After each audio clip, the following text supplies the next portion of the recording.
قال لهم جبدوا 7 الريوس. ما معنى جبدوا 7؟ يعني السيد تقطع له راسو طالع نهار راسلو لها.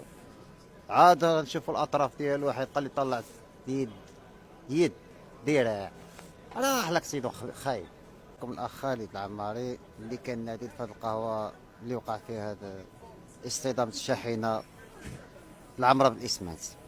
اخر حاجه شفت هو واحد الزبون طلب لي قهوه نوار.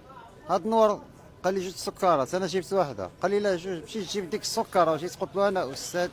مع الدوره سمعت واحد الصداع، ما عرفتش واش من الصداع، طاق ما عرفت واش اش اكسيدون ولا شنو، وحسيت شي حاجه ضربتني.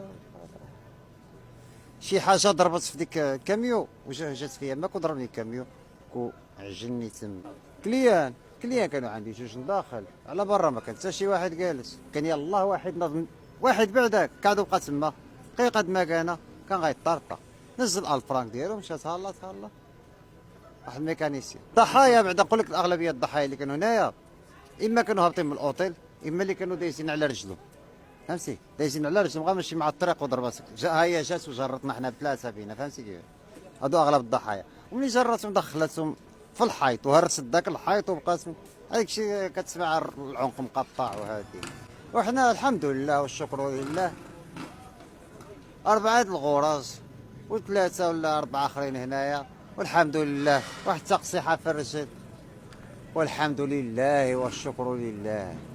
ما عرفتيش من الصدقه عبت، ولكن ربي يحفظني. عملت شي حاجه مزيانه واقيلا. غيبت انا لقيتها راسي غير في السبيطار كيقطعوا لي السرول بالمقسم هنايا. عاد بديت كنفطر كنقول لهم اش كاين شنو ضربني شي طوموبيل. قالوا لي الكاميو، وفوقاش غنرد البال هاد الكاميو. طلعت المضيق ودوزوا لي سكانير وجيتنا هنايا. شعلت التليفون فيسبوك شفت كلشي. الدار ديالنا كتسحرق عباد الله. انا ما تحبليش هادشي وقع، لا تحب لي غير شي اكسيدو عادي، شي طوموبيل مع شي طوموبيل اخر. ولكن الدار ديالكم هذيك الدار ديالنا وهذاك المحل ديالنا كنخدموا فيها بيدنا ساعه ما كنسعاو. الدعوه ضعيفه، الدعوه ميته، كنخدموا بيدنا زعما على الله.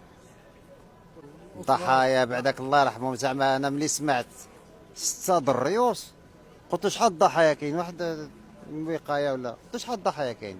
قال لهم جبدوا 7 الريوس. ما معنى جبدوا 7؟ يعني السيد تقطع له راسو طالع نهار راسلو لها. عاد نشوفوا الاطراف ديالو، واحد قال لي طلعت يد ديرها. راه لك سيدو خايب. ولكن الشيفور كون كان مهني زعما كان يشوف شي عقبه ولا. ولكن واحد الحاجه لاحظتها في الصباح ملي شعل التليفون، البلاصه فين خصها تكون هاد البلاكاد ممنوع مرور الشاحنات الكبيره ما كانتش كاينه. طلع دابا تلقاها كاينه غوصون. يلاه تركبت. وعلاش هاد الشيء هذا؟ علاش دابا شنو كيعني بهذا الشيء هذا؟ يلا ملي كان السيد ماشي ما كانتش كاين هذيك البلاكا ممنوع مرور الشاحنات ياك. ملي وقع لك سيدو ديك البلاكا فاش سايله بغيتي طاب بحقك ولا شي حاجه. لا حنا دايرين بينات. شو كيفاش عايشين يا اخي، ولا اله الا الله. الناس في فنيدق راه مضيعين زعما الله يحسن العور. حتى واحد ما خدتنا. راه مدينه الاشباح يا اخي. فهمت؟ وهذا مسكين كان كسب له هكذا وكسبنا معاه هكذا. والحمد لله طول لي ربي في العمر نعيش معكم شي حوار. كن دائما على اطلاع بآخر الأخبار والتطورات عبر جريدة بريس تطوان.